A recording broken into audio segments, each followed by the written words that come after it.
여러분들 중에 교도소, 구치소에 갔다 오신 분 계세요? 여기 착하신 분들이라 뭐 제 예상에 전혀 빗나가질 않네요. 저는 갔다 왔게요, 안 갔다 왔게요? 나중에 개인적으로 말씀드리겠습니다. 근데 이제 구치소에 수감이 되면은 제일 먼저 이렇게 신체 검사를 하고요. 그 다음에 이제 사진을 찍으면서 수감 번호가 나와요. 그러니까 구치소에 수감되는 순간 이름표를 떼어버리는 거예요.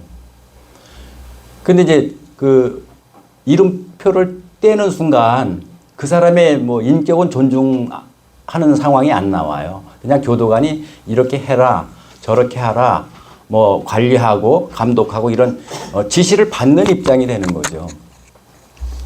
그래서 우리가 그러면 안 되겠지만 그렇게 지시를 받는 입장이 된다고 하면은 그 사람 그 자체는 인격적으로 존중할 수 없겠죠.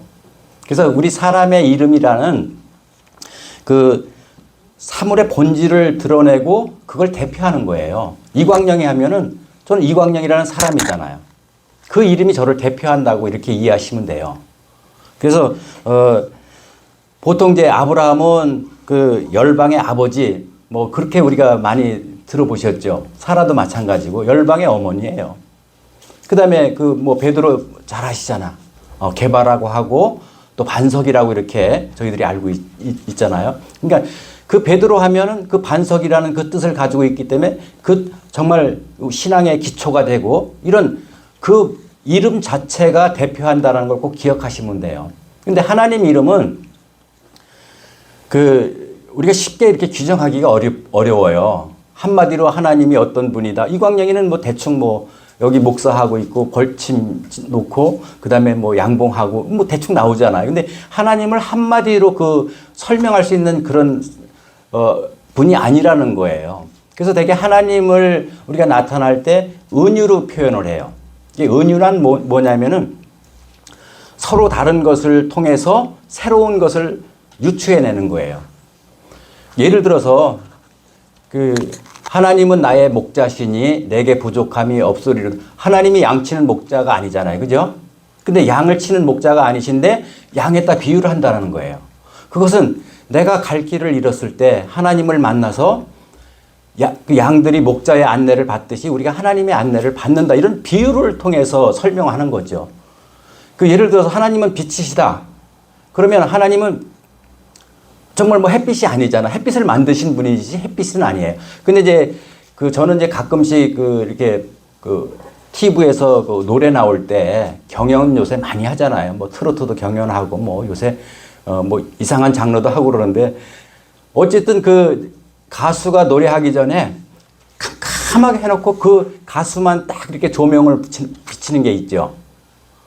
그러니까 우리 삶이 그렇게 한 치 앞을 내다볼 수 없이 캄캄할 때 그럴 때 하나님을 만나서 하나님의 인도를 받는 그걸 은유적으로 표현했다고 보시면 돼요.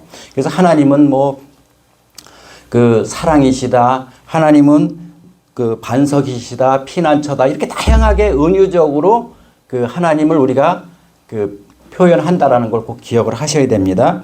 그래서 우리가 하나님을 다 한다. 뭐 목사를 오래 했더니 뭐 하나님 뭐 그냥 내 손 안에 있소이다. 이렇게 하면 안 된다는 거예요. 아무리 우리가 인간의 언어로 인간의 경험으로 하나님을 다 경험할 수가 없어요. 자기가 경험한 부분만 아는 거예요. 그런데 이제 되게 하나님을 다 한다고 하면은 그건 일단 우리가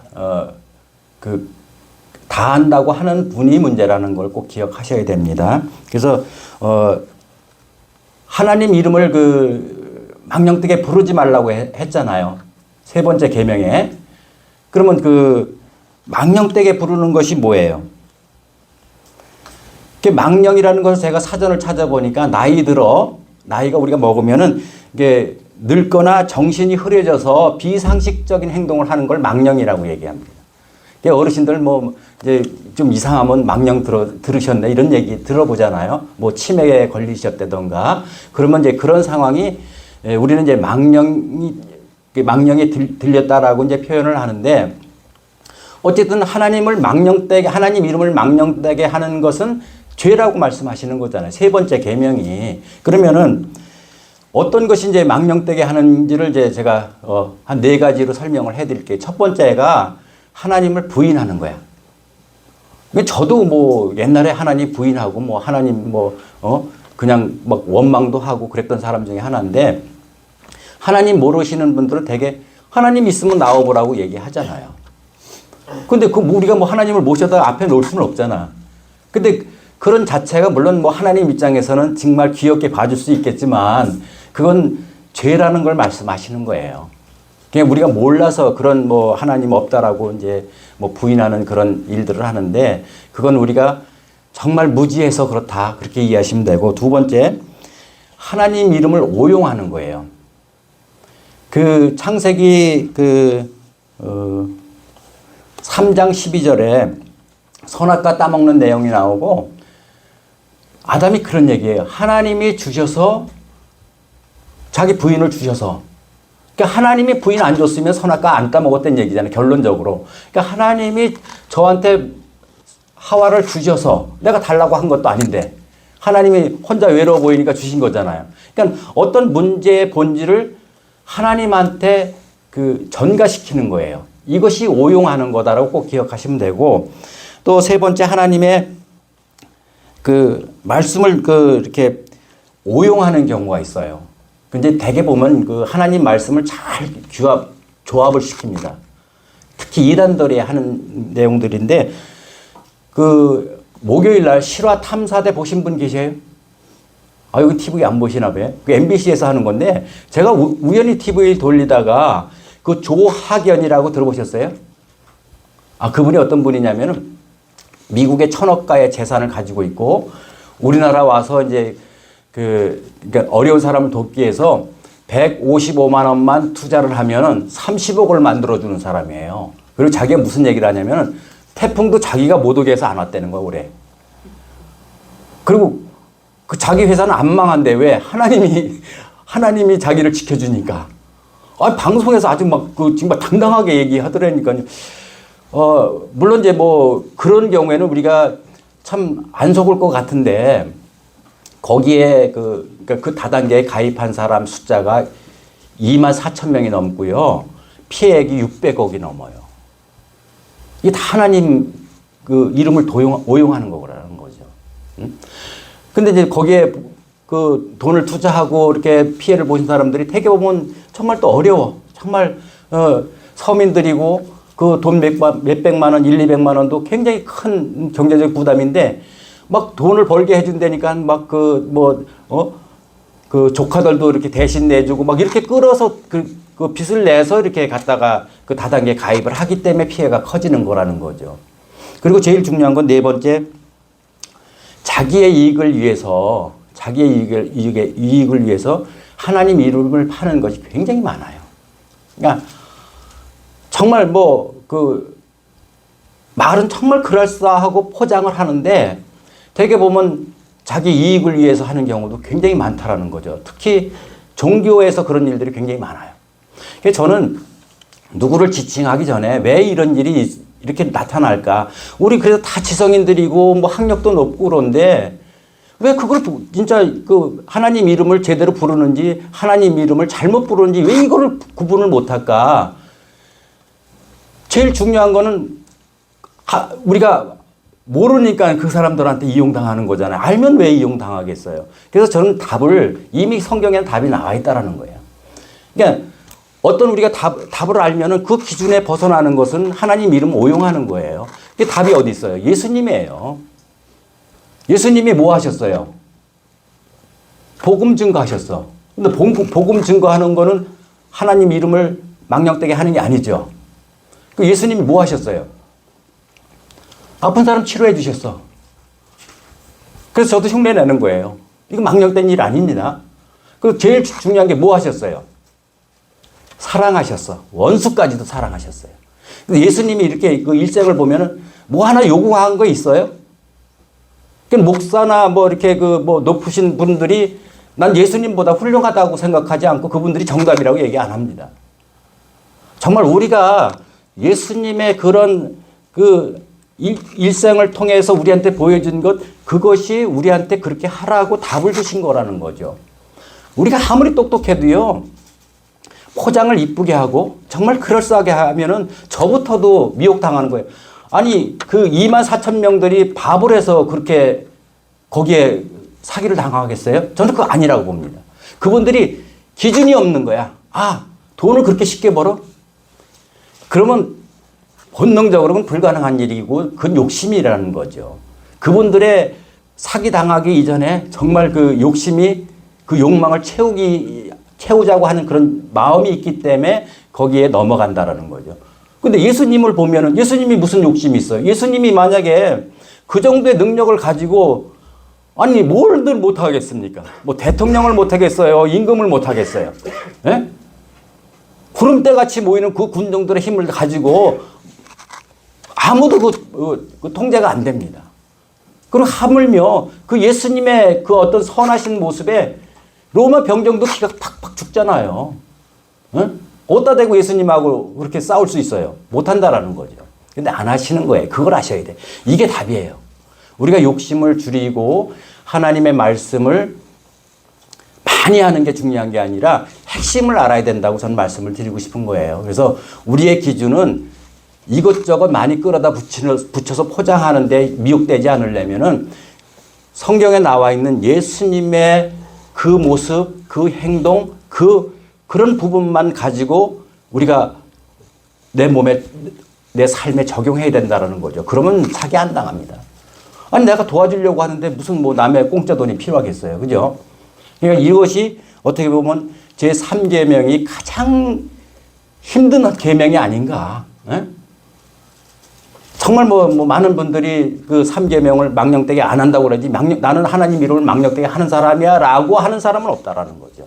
근데 그거를 분별하는 건 우리의 몫이에요. 수많은 기준이 있어도 결국 그 기준은 예수님이라는 걸 아셔야 돼. 그래서 예수님이 이 땅에 오신 거예요. 다른 이유가 있는 게 아니에요. 이렇게 막 설명을 해주고 부연 설명을 해줘도 그 똑똑한 사람이 넘어간다니까요. 참 기가 막혀요. 그 뭐 잘 아시잖아. 정명훈인가 그 사건 같은 게 전부 다 인류대학교 다니고요.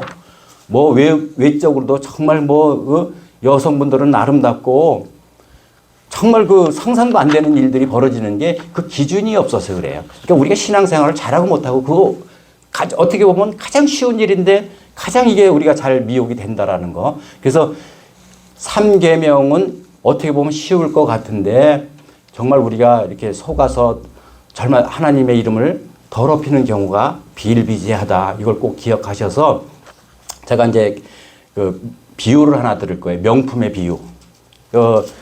제가 그 인터넷 들어가 보니까 제일 좋은 명품이 뭐냐 그랬더니 루이비통이래.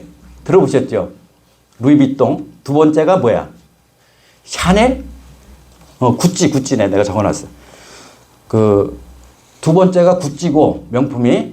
그 다음에 세 번째가 샤넬인데 그 명품백 하나가 보통 그 1,000만 원이 넘어가고 몇 천만 원씩 된다 그러더라고요. 아마 여기 명품백 있는 분 한번 손 들어보세요. 집에 잘 놔두신 분. 예? 그거는 이렇게 오래돼도 가격이 안 떨어지고 정말 말 그대로 명품이 최고의 품질이라는 거잖아요. 근데 그 짝퉁 들어보셨죠? 혹시 짝퉁 갖고 계신 분 계세요?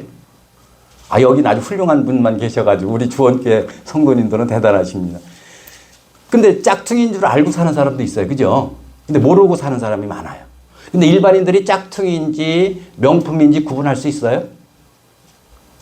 구분 못 한다고 보는 거예요. 저 같은 경우에는 본 적도 없고 그런데 짝퉁을 갖다가 이거 명품이라고 그래도 그냥 속을 수밖에 없어요. 우리가 신앙이 그렇다고 생각하시면 돼. 굉장히 중요한 얘기 하는 거예요. 근데 그 짝퉁을 우리가 속지 않으려면은 명품이 있으면 되잖아요. 그죠? 내가 명품을 가지고 있어. 그럼 짝퉁이 왔어. 비교 분석해보면, 고리가 어떻게 돼 있고, 어떻게 반음질했고, 확인해보면, 이거 짝퉁은 반드시 표가 난다라는 거죠. 그래서 그 짝퉁에 속지 않으려고 하면은 우리가 신앙의 도둑질을 당하지 않고 하나님 이름을 망령되게 하지 않으려면은요, 예수님의 명품을 갖다가 비교를 해보면은 바로 그 정답이다. 이렇게 꼭 이해하시고 세 번째 계명에 속지 않는 저와 여러분이 되시기 바랍니다. 그 다음에 네 번째 계명이 이제 안식일에 대한 얘기잖아요. 여러분 안식일에 해야 될 일이 뭐 있는 것 같아요? 성경에 나와 있는 거 말씀드리는. 첫 번째, 안식일에 복되고 즐거워라고 했어요. 즐거워해야 됩니다, 우리가. 근데 이제 뭐 이렇게 어쩔 수 없이 나오시는 분이 있다고 하면 교회 나오는 게 즐겁지 않겠죠. 그리고 저 같은 경우에도 이제 뭐 주일 되면 더 긴장도 되고 사실 즐긴다기보다는 뭐 의무적으로 이렇게 노력해야 되는 그런 부분도 있고 그런데 어쨌든 안식일은 우리가 기쁜 마음으로 받아들여야 된다라는 거죠. 그리고 안식일은 쉬는 날이잖아요. 그죠? 쉬어야 돼요. 하나님께서 쉬라고 했어요. 그 다음에 맛있는 음식을 먹고 그냥 축제를 하는 거예요. 안식일은 그렇게 이해하시면 돼. 근데 하지 말라고 하는 거는 이제 유태인들이 만들어 놨는데 39가지가 된대요. 제가 그걸 다 외울 수가 없어서 적어 왔는데 몇 가지만 알려드릴게. 노동을 하면 안 돼요. 그 다음에 이 불을 켜도 안 된답니다. 그래서 엘리베이터도 이렇게 전부 다 이렇게 눌러놓은데 그러니까 층층이 미리 눌러놓으니까 다 쓰게끔 만들어 놨대요. 그러니까 교회 다니는 사람들은 엘리베이터도 안 누르고 그러니까 눌러져 있는 데를 타야 되고 그렇지 않은 사람들은 자기가 눌러서 가는 믿지 않는 사람들은 그렇게 호텔에도 준비가 되어 있대요. 그 다음에 운전하면 안 되고 그 다음에 요리해도 안 돼요. 그럼 우리 같은 경우에 이거 지키면은 여기 운전하고 오신 분들 다 안식일에 네 번째 계명에 다 걸리는 분들이에요. 내가 안 걸리는 분 있나 한번 생각해 보시라는 얘기야. 그 다음에 가위를 들고 다녀도 안 된대요. 근데 뭐 가위로 뭐 오리고 뭐 이러면서 이제 일할까봐. 그 다음에 한 주를 미리 계획해도 안 된대. 내가 다음 주에는 뭐 수요일 날은 뭐 병원 가고 뭐 이런 약속들을 미리 잡잖아요. 그것도 하면 안 되는 거예요. 일요일 날은. 그리고 시도 쓰면 안 된대. 참 희한하더라고. 그 다음에 조리법을 만약에 방송에서 보면은 적으면 안 된대. 뭐 들어서 기억 다 못하니까 메모를 해야 되는데 그것도 하지 말래요. 그 다음에 노래는 해도 되는데 악기 연주는 하지 말래. 이거 지금 우리 반죽이 하면 안 돼. 그죠? 그리고 세 땀 이상은 꼬매면 안 돼. 왜?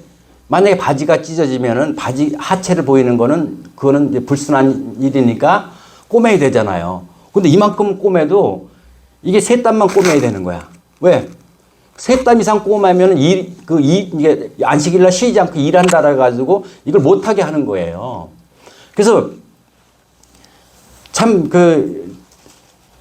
제가 가만히 생각해 봐서 그러면 안식일날 뭐 해야 되느냐? 미리 밥도 다 해놓고요. 어떻게 보면 밥도 먹지 말아야지. 그냥 굶어서 그냥 천장만 쳐다보고 멍 때리고 있으면은 그냥 되는 거 아닐까? 그렇게 해야만 지킬 수 있는 건데 사실 실질적으로 쉽지는 않죠. 우리 삶이. 그래서 안식일은 가장 핵심이 뭐냐? 쉬어라예요. 하나님께서 안식일을 주신 일은 열심히 6일 동안 일했으니까 하루는 쉬어라. 그래서 하나님도 6일 동안 천지 창조를 하시고 7일째 되는 날 복된 날이니까 쉬셨다라는 거죠. 여기 핵심이 있어. 그럼 안식년 들어보셨죠? 안식년 욕 같아가지고 막 발음이 잘 안 되네. 근데 저는 이제 안식년 소리를 들으면은 저는 그런 거 해본 경험은 없지만 김동호 목사님이 생각이 나요. 날마다 기막힌 새벽을 들어보면은 어떤 말씀을 하시냐면은 교회 건축을 하는데 자기가 안식년을 미국에 가서 갔다는 거예요. 근데 가려고 하니까 장로님들이 교회 건축하는 게 얼마나 큰 일이에요. 그럼 못 가게 막 붙잡고 난리가 난 거야. 근데 이제 김동호 목사님이 하는 얘기가 뭐냐면은 내가 없어서 안 되는 교회는 그건 잘못된 교회라는 거야. 하나님 교회는 내가 없어도 잘 돼야 되는 교회가 맞다라는 거예요. 역설적으로 그렇게 말씀을 하시고 그렇게 실천을 하셨어요. 근데 실질적으로 그분이 안식년 동안 미국에 가 1년 동안 계시는 동안 교회가 지어졌어요. 이것이 정말 훌륭한 분이고 하나님 뜻대로 이렇게 어떤 삶에 적용하시는 분이구나 그런 생각이 들으니까 참 존경스럽다라는 거죠. 그래서 우리가 안식년이 되면은 뭘 해야 되냐? 땅도 지금 농사 짓는 분들은 아니지만 만약에 이걸 직장 다닌다고 비유하면 한 6년 다니고 1년 쉬어야 돼. 그죠? 네? 1년 쉬어줘야 되는 거야. 그리고 이제 뭐 이제 우리가 빚진 거 그런 것들은 7년째 다 탕감해 주는 거예요. 이게 법에도 비슷한 게 있어요. 만약에 내가 다른 사람한테 돈을 이렇게 빌렸잖아요. 그럼 7년이 지나면은 차용장을 안 쓰면 법적으로 무효가 돼요. 이거 뭐 저도 정확한 건 모르는데 그래서 7년 전에 차용증을 다시 써야 돼, 새로. 왜? 법적 효력이 없기 때문에 그런 거예요. 근데 이제 하여튼 그 성경에는 그냥 다 탕감해 줘라. 에? 그래서 우리가 그 안식년은 면제년이다 이렇게 생각을 하시면 돼요. 그 다음에 이제 희년이라고 들어보셨잖아. 안식년이 7번 지나서 7, 7, 49, 그 다음에가 희년인데 희년은 뭐예요? 종되었던 사람이 원래대로 회복이 되는 거야. 그 다음에 이게 땅을 이제 뺏긴 분들이나 뭐 팔아먹어서 없는 분들이 땅을 다시 되찾는 해예요. 그래서 이 전체적으로 우리 안식년의 안식일이나 안식년, 희년 이걸 종합해 보면은 이 세상에 공평함이 없으니까 공평하게 만들기 위한 하나님의 법이다라는 거예요. 그러면 이제 우리가 지금 안식년에 대해서 말씀드리는데 그 안식년이 언제냐면은 금요일 저녁부터 시작하는 거예요. 그 다음에 토요일 저녁까지예요. 그럼 지금 그 안식일 교회 있죠. 그분들은 그냥 액면 그대로 지키는 거야. 근데 이제 이게 지금 주님의 날이잖아요. 부활한 날이고 지금 주일 날이라고 지키고 있잖아요. 이게 어떻게 해서 이렇게 주일로 바뀌었느냐 하면은 유태인들이 그러니까 독립운동을 시작을 했어요. 1차가 그 66년도에 해서 70년도까지 독립운동을 했고, 로마로부터 독립을 하려고 독립운동을 한 거예요. 그 2차 독립운동을 했는데 그게 1302년에 이제 독립운동을 시작을 했는데, 그때 이제 로마 군대를 그냥 뭐 왕창 보내서 완전히 그 독립운동하는 사람들을 한 60만 명 정도를 죽여버린 거예요. 근데 그걸로 끝난 게 아니라 그때 이제 전염병이 돌아서 60만 명 이상의 그 사람들이 또 죽은 거야. 완전히 그냥 뭐 유태인들이 뭐 정말 한마디로 작살이 난 거죠. 세상 말로. 끝장이 나버린 거야. 근데 이제 그 왕 이름이 하도 어려워가지고 그 하드리아누스라는 그 왕이 그걸로 끝난 게 아니라 할례도 못하게 했어요. 그리고 주일도, 그러니까 안식일도 못 지키게 하는 거예요. 근데 이제 그 중에 그래도 남아있는 사람들이 그 핍박에 이제 안식일을 못 지키니까 그러면 주일날 지키는 거야. 근데 주일날 지키는 게 왜 문제가 없었냐면 우리 그 달력을 보면 일요일 선이라고 써 있어요. 태양. 근데 로마가 태양신을 섬기고 있었기 때문에 거기에 대해서는 핍박을 안 한 거야. 그러니까 편의상 우리가 안식일을 핍박 때문에 목숨 걸고 지킬 수는 없잖아요. 그러니까 지키긴 지켜야 되니까 좀 약간 편법을 썼는데 더 좋은 방법이 나온 거죠. 오히려 하나님이 쉬라고 하신 날보다 예수님이, 그러니까 안식일을 만든 때는 구약시대니까 예수님이 없을 때예요. 근데 예수님이 계시고 신약대로 돌아오면서 예수님 부활한 날을 안식일로 이렇게 유태인들이 시작을 했다라는 거죠. 이거 꼭 기억하셔야 돼요. 보통 이제 이 썬데이, 먼데이 이거는 그 태양력이라고 그래요. 태양을 기준으로 해서 한 거고, 그 다음에 우리가 태양 주변을 돌지만 달이 우리 지구를 돌잖아요. 그죠? 이거 그림, 입체적으로 보면 굉장히 재밌어요. 막 이렇게 돌고 뭐 지구도 공전자전하지만 참 그런 걸 볼 때마다 저는 그런 생각이 들어요. 만약에 하나님을 다 안다라면 그것도 만들 수 있는 실력이 되면 그게 얘기가 성립이 돼요.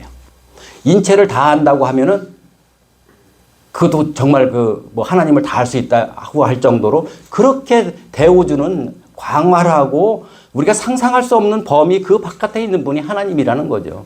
그래서 어쨌든 이런 핍박 때문에 이제 안식일을 못 지켰는데 그 창세기 2장 3절에 이제 모든 일을 완성한 날이고 복되고 거룩하라라는 이제 그 말씀이 있습니다.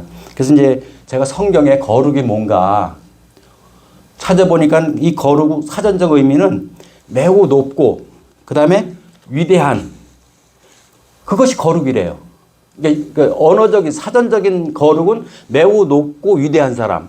그런데 이제 대개 보면 성직자 중에 막 화려한 가운을 입고 그리고 이제 금색 후드를 쓰고 그다음에 막 근엄한 목소리로 아주 그냥 뭐 근엄한 표정도 짓고 이것이 거룩이 아니라는 걸 아셔야 돼요. 근데 이제 대개 보면은 그렇게 자기를 높이려고 하는 사람들이 많아요. 세상적 언어를 그대로 쓰는 거예요. 저는 뭐 좀 특이해서 그런지 모르지만 그렇게 아무리 포장을 해도요 한마디로 막말로 진짜 그놈이 그놈입니다. 뭐 박사 아니라 박사 할아버지라도요 솔직히 뭐 하나님 보시기에 그놈이 그놈이지 뭐 그렇게 대단하겠습니까? 근데 거기에 우리가 미혹되면 안 된다는 거예요. 그리고 두 번째 히브리어로 거룩이 카도시라고 해가지고 분리하다, 구분하다. 그러니까 유대인들이 그런 이 액면 그대로 받아들이는 거예요. 말씀 그대로. 액면 그대로 받아들이니까 교회 다니는 사람하고 안 다니는 사람하고 구분하는 경계를 짓는 거예요. 그래서 내가 예수님 믿는 사람이고 신앙인이라고 하면은 대그만 믿지 않는 사람들하고 벽을 만드는 거예요. 나는 그래서 이걸 지켰으니까 나는 잘 믿는 사람이야. 이걸 안 지키면은 너희들은 잘못된 사람이야. 이렇게 구분한다라는 거죠. 좋은 사람, 나쁜 사람을. 그래서 히브리인들이 나쁜 것이 아니라 이 거룩에 대해서 우리가 충분한 하나님의 의도를 찾지 못했다라는 거죠. 근데 이제 출애굽을 하면서 제가 십계명을 하면서 출애굽을 먼저 상기시킨 얘기를 먼저 했잖아요. 첫 번째 날에. 보면은 하나님께서 성경 말씀에 거룩에 대해서 어떻게 나왔어요? 모세가 떨기나무에 불이 붙은 걸 보고 호기심이 나서 가까이 가서 봤어요. 근데 하나님이 그곳은 거룩한 곳이니까 신발을 벗으라고 얘기하잖아요. 그 신발을 벗으라는 것은 나의 생각, 나의 고집, 나의 그 성격 이런 것들을 내려놓으라는 얘기예요. 그러면 여기에 정답이 있다라는 거죠. 거룩한 것은 그 황량한 산에 아무 들짐승만 왔다 갔다 하는 그런 곳에도 하나님이 계신 곳이니까 거룩한 거예요. 응? 교회도 아무리 크고 아무리 화려하고 아무리 목사가 뭐 훌륭하게 포장을 해도 만약에 거기에 하나님이 존재하지 않는다면은요, 그거는 그냥 건물 내 그 이상 그 이하도 아니라는 거죠. 그래서 하나님 마음이 내 마음하고 일치되는 것이 이것이 거룩한 거예요. 그래서 제가 그 전에 거룩한 것은 하나님 말씀을 실천하는 거다고 얘기했는데 레위기 19장 7절에 보면은 추수한 후에 내 모퉁이를 남겨놓으라고 하죠. 이삭도 죽지 말라고 합니다. 그 얘기가 뭐예요? 결국 하나님은 하나님과 함께하고 하나님 마음이 나한테 있는 사람은 결국 그 하나님 말씀을 실천하는 거예요. 내 구덩이 남겨놓는 거예요. 왜 남겨놓겠어요? 어려운 사람 도와주라는 얘기예요. 보세요.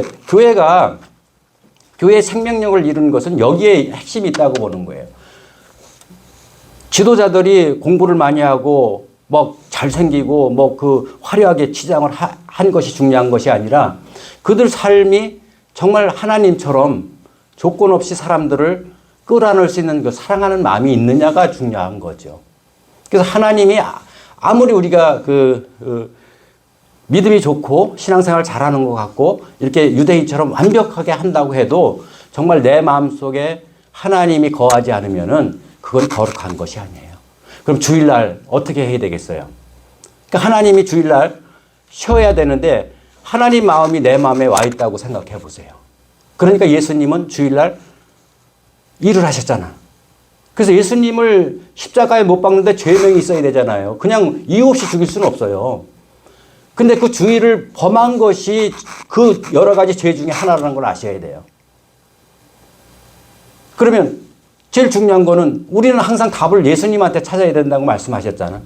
우리 주일날 정말 쉬셔야 돼요. 왜? 또 내일 출근하시는 분들도 있고 그러니까 피로가 누적이 되면은 일할 때 굉장히 힘듭니다. 근데 여러분들이 주일날로 와가지고 이제 하루 종일 예배 보고 뭐 오후에 가면은 쉴 시간도 별로 없고 그런 부분은 참 이게 성경하고 잘 맞지도 않는 그런 부분도 있는데 근데 내가 좋아서 하는 거는 정말 내가 하나님이 내 안에 있으면은요 힘이 안 들다니까요. 신이 안 되니까. 그건 하나님 일이기 때문에 그런 거예요. 그러니까 예수님도 주일날 일 안 할 수 있었어요. 근데 이런 율법에 얽매이지 않고 율법을 완성시키러 오신 분이기 때문에 율법보다 더 소중한 걸 아신다는 거죠. 그것이 진짜 거룩은 내가 포장하는 그런 거룩이 아니라 하나님 마음이 그러니까 성령님이 내 마음 안에 들어있어서 그대로 성경대로 삶을 살아드리는 게 진짜 거룩이라는 걸 꼭 기억하시길 바랍니다. 그래서 이제 정리를 할 텐데요. 그래서 안식일은 우리가 이제 뭐 정말 열심히 뭐 정신없이 뭐 바쁘게 살잖아요. 뭐 여기 한가하신 분들 거의 없습니다.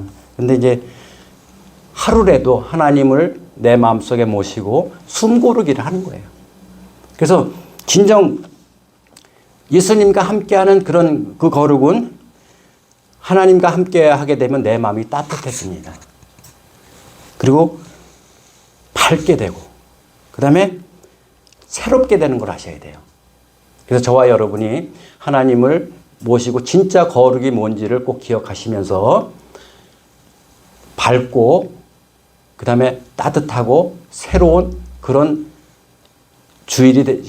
안식일이 되시기를 예수님의 이름으로 축원합니다. 기도하겠습니다. 사랑의 하나님 감사합니다.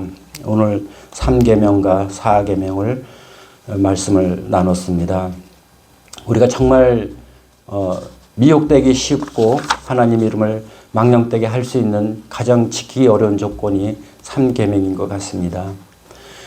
저희들에게 지혜를 주시고 저희들의 보는 시야를 넓혀주셔서 정말 하나님을 망령되게 일컫는 일이 없도록 죄 짓는 일이 없도록 주님께서 도와주시옵소서.